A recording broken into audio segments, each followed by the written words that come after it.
नमस्कार दोस्तों, इस 10 मिनट के वीडियो की सबसे खास बात यह है कि इसमें इंग्लिश स्पीकिंग सीखने के लिए एक भी सेंटेंस आपको रटाया नहीं जाएगा, लेकिन फिर भी आप कुछ ऐसा सीखने वाले हो जो आपको बहुत अच्छी इंग्लिश स्पीकिंग सिखा देगा। दोस्तों, मैं आपको सबसे पहले अपना एक रियल लाइफ एक्सपीरियंस बताता हूँ। मैंने बचपन में एक इंग्लिश स्पीकिंग कोचिंग ज्वाइन करी थी और मैं बता सकता हूँ कि इसमें मुझे क्या सिखाया जाता था।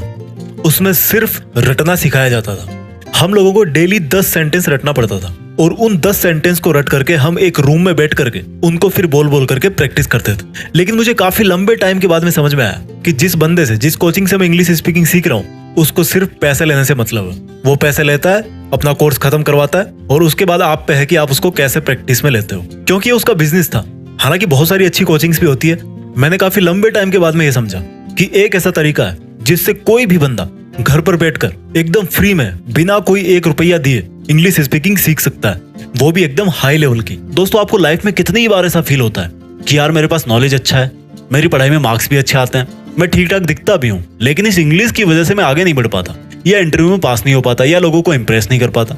देखो, आपको जॉब चाहिए, आपको इंग्लिश में कन्वर्सेशन सीखना है, या आप लोगों को अपनी इंग्लिश स्पीकिंग से इंप्रेस करना चाहते हो, आपका इंग्लिश स्पीकिंग सीखने का जो भी रीजन है, उस रीजन की खातिर मैं आप लोगों से विनती करता हूं कि आप इस वीडियो की एक भी लाइन मिस मत करना, क्योंकि मैंने बहुत सोच समझ के इस वीडियो में एक एक लाइन बोली है और इसको बनाने में काफी ज्यादा टाइम भी लगाया है, ताकि मैं आपको दुनिया भर की बातों की बजाय कोई ऐसा रामबाण तरीका बता दूं जिससे आप इंग्लिश स्पीकिंग के बादशाह बन जाओ। और गुड न्यूज है कि यस, इस वीडियो में इंग्लिश स्पीकिंग सीखने का रूट पॉइंट बताया गया है, यानी अंग्रेजी सीखने की जड़ है वो। उसको जाने बिना आप कभी भी अच्छी अंग्रेजी बोलना नहीं सीख सकते। तो देखो, जब आप पैदा हुए थे तब आप कोई सी भी लैंग्वेज नहीं जानते थे और तब आपका दिमाग भी आज के जितना काम नहीं करता था। लेकिन जैसे ही आप 3-4 साल के हुए, आपने अपने परिवार की तरह बोलना सीख लिया कि आपको क्या खाना है, कौन सा खिलौना चाहिए, क्या प्रॉब्लम है।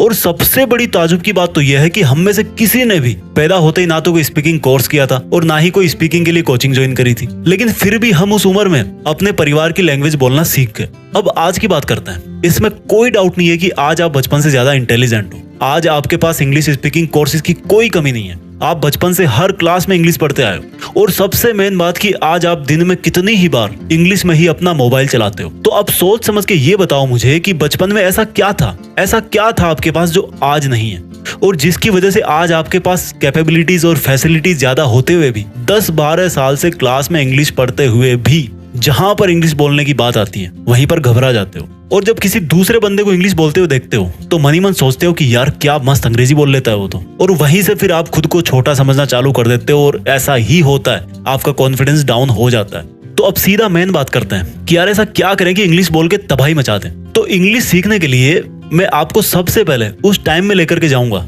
जब आपका जन्म हुआ था, क्योंकि आज हमें वहीं से सीखना है। मेरी बातों को ध्यान से समझना। जब आप छोटे थे तो आपके चारों तरफ जितने भी लोग थे वो सब के सब एक लैंग्वेज में बात करते थे। चाहे आप हिंदी परिवार में पैदा हुए, चाहे आप बंगाली परिवार में पैदा हुए, या फिर आप किसी तमिल, तेलुगु, किसी भी लैंग्वेज के परिवार में आप पैदा हुए, यानी कि आपके चारों तरफ हमेशा वो लोग थे जो उस लैंग्वेज को बोलते थे। और आपकी मजबूरी कह लो या कुछ भी कह लो, आपको भी वही सुनना पड़ता था जो आपके घर वाले बोलते थे। अब यहाँ से 2 बातें निकल के आई है। फर्स्ट इज लिसनिंग, यानी कि सुनो।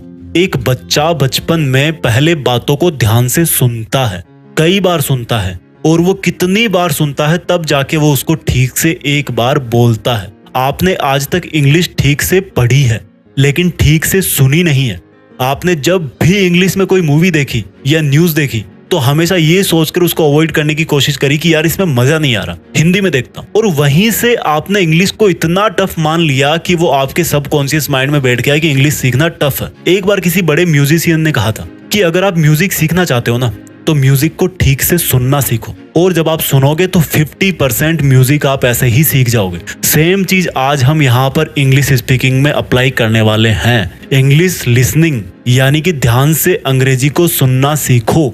ये बहुत आसान है और बहुत ही इफेक्टिव है, क्योंकि इंग्लिश स्पीकिंग हम लिसनिंग और स्पीकिंग से ही सीख सकते हैं। राइटिंग और रीडिंग तो हम कितने ही सालों से करते आ रहे हैं, उससे नहीं सीखने वाले। सबको पता है कि गो का मतलब जाना होता है, इसकी सेकंड फॉर्म वेंट होती है और थर्ड फॉर्म गॉन होती है, लेकिन मेरे भाई उनको यूज कहाँ करना है, कैसे करना है, ये आप सुनकर और बोलकर ही जान पाओगे। अब बात आती है कि चलो समझ गए, सुनना है, लेकिन क्या सुने।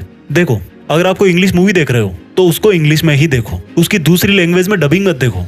अगर आपको समझ में नहीं आ रही तो उसके सबटाइटल्स को ऑन करके देखो और फिर सुनो कि वो कैसे बोल रहा है, कौन से वर्ड पर कितना जोर दे रहा है, कौन से वर्ड को कितना प्यार से बोल रहा है। इसके अलावा आप इंग्लिश सॉन्ग्स को स्क्रीन पर लिरिक्स के साथ में सुनो। यूट्यूब पर बहुत सारी वीडियोस मिल जाएंगे आपको। इंग्लिश में ही न्यूज सुनो और देखो, आपको वर्ड्स को या लाइंस को रटना नहीं है, बल्कि उनका प्रोनाउंसिएशन कैसे करते हैं, किस उच्चारण के साथ उनको बोलते हैं, किस फीलिंग के साथ उनको बोलते हैं, वो सुन करके सीखना है और दिमाग में बिठाना है, समझना है। पहली चीज क्लियर हो गई, यानी कि स्पीकिंग सीखने से पहले लिसनिंग सीखना बहुत जरूरी है। अब दूसरी चीज के लिए वापस चलते हैं आपके बचपन में। जब आपको कोई बोलता था कि बेटा देखो ये शेर है, अब ये बकरी को खा जाएगा, तो आप अपने दिमाग में सोचते थे कि अच्छा ये शेर है, ये बकरी को अब खा जाएगा।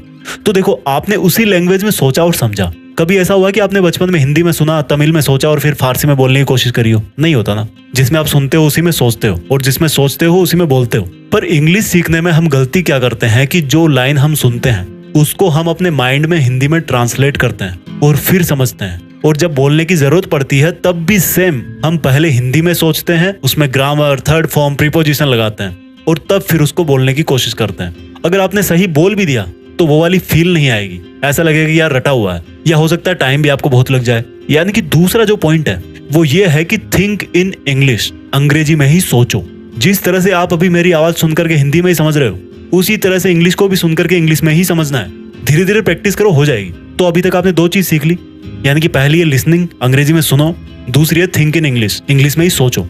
अब तीसरी चीज के लिए वापस चलते हैं आपके बचपन में। आपके बचपन में आपकी मजबूरी थी कि आपको भी वही लैंग्वेज बोलनी पड़ती थी जो आपके घर वाले जानते थे या बोलते थे, और अगर आप ऐसा नहीं करते तो वो कभी समझ ही नहीं पाते कि आपको चाहिए क्या, प्रॉब्लम क्या। यानी कि तीसरी चीज है आपका माहौल, आपकी कंपनी। अब आप बोलोगे कि यार मैं तो गांव में रहता हूँ, गांव में किसी को आती नहीं इंग्लिश, और जिसको नहीं आती उसके सामने बोलने का भी कोई मतलब नहीं है।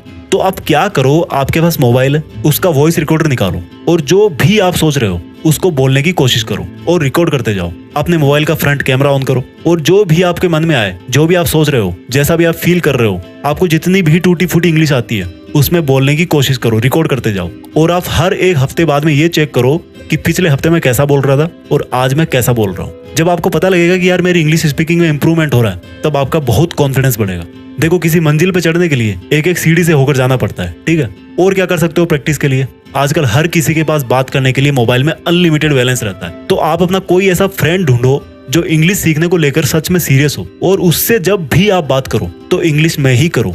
आपको जैसी भी आती है, जितनी भी आती है, आप वही बोलो। और जब बात खत्म हो जाए तो उस लाइन को पहचानो जो आपने रॉन्ग बोली हो, और फिर अगली बार उसको सुधारना है। यानी कि किसी भी तरह से आपको अगर हो सके तो डेली कम से कम 1 घंटा तब तक प्रैक्टिस जरूर करनी चाहिए, जब तक आपको नहीं लगे कि आपका कॉन्फिडेंस बढ़ गया है। और जब आपको लगने लगे कि अब मैं ठीक बोलने लगा हूं, तो उस प्रैक्टिस ड्यूरेशन को फिर कम कर सकते हो। जब आप ठीक ठाक बोलने लगो तो अपने इस लेवल को और ऊपर करना है। यानी कि जैसे कभी आपके पास किसी कंपनी का कॉल आ गया मोबाइल पे, या आप बैंक में गए किसी काम से, तो वहां पर आप हिंदी के साथ में इंग्लिश को भी मिक्स करने की कोशिश करो। एग्जाम्पल दे रहा हूँ, बहुत बार जरूरत पड़ती है अपने को, रटना मत लेकिन इस लाइन को। जैसे मान लो आपको किसी अनजान से पेन मांगना पड़ गया, होता ना ऐसा बहुत बार, तो क्या बोलोगे? एक तरीका तो ये कि भैया थोड़ा पेन चाहिए था, और एक तरीका ये कि excuse me, can I have your pen for a minute, थोड़ा सा लिखना था। यानी कि जिस लाइन में आप कॉन्फिडेंट थे उसको इंग्लिश में बोल दिया और उसके अलावा हिंदी में बोल दिया, तो क्या बिगड़ गया? देखो, पूरा फन है इसमें। जितना आपको आता था उतना आपने बोल दिया, आपका कॉन्फिडेंस ऊपर हो गया। घबराना नहीं है ज्यादा।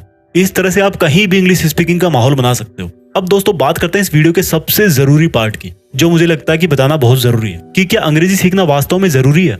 देखो दोस्तों, कोई भी लैंग्वेज का पर्पस सिर्फ और सिर्फ दूसरों की थॉट्स को समझने और खुद की थॉट्स को दूसरों को समझाने के लिए होता है।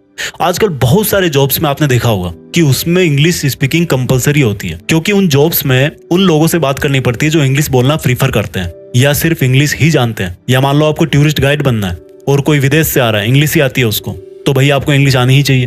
तो अगर आप जिस फील्ड में जाना चाहते हो उसमें इंग्लिश होना कंपलसरी है, या आपका बहुत मन करता है कि यार सब अंग्रेजी बोलते हैं तो मैं भी बोलूं, तो अच्छी बात है, सीखो, कोई दिक्कत नहीं है। लैंग्वेज है ये, लैंग्वेज सीखने में कोई दिक्कत नहीं है, कोई बुराई नहीं है। लेकिन अगर आपको लगता है कि जो भी काम मैं कर रहा हूँ उसमें इंग्लिश स्पीकिंग सीखना उतना जरूरी नहीं है, तो फिर आपको परेशान होने की जरूरत नहीं है। आप जो भी लैंग्वेज बोलते हो वो आपके लिए मोर देन सफिशिएंट है। अब आप मुझे ये बताओ, जीत फिक्स के इतने सारे वीडियोस देखे आपने, जहां तक मुझे याद है मैंने शायद ही किसी वीडियो में इंग्लिश में कोई पूरा सेंटेंस नहीं बोला होगा। बट इट डजंट मीन कि मुझे इंग्लिश नहीं आती, बट जरूरी नहीं है उसकी, क्योंकि जितने भी आप लोग इस चैनल से जुड़े हुए हो वो सब और खुद मैं भी हिंदी से बहुत प्यार करते हैं। लेकिन अगर फिर भी आपको कभी लगता है कि यार पता नहीं कब जरूरत पड़ जाए, थोड़ा सा लो कॉन्फिडेंस फील होता है जब कोई इंग्लिश बोलता है सामने तो, और आप सोचते हो कि यार थोड़ी सी अंग्रेजी तो सीख लेता हूँ, तो आप इन टिप्स को ध्यान में रखो।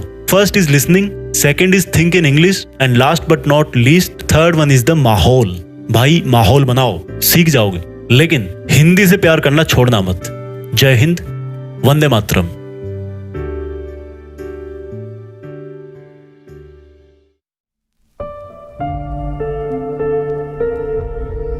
जीत फिक्स।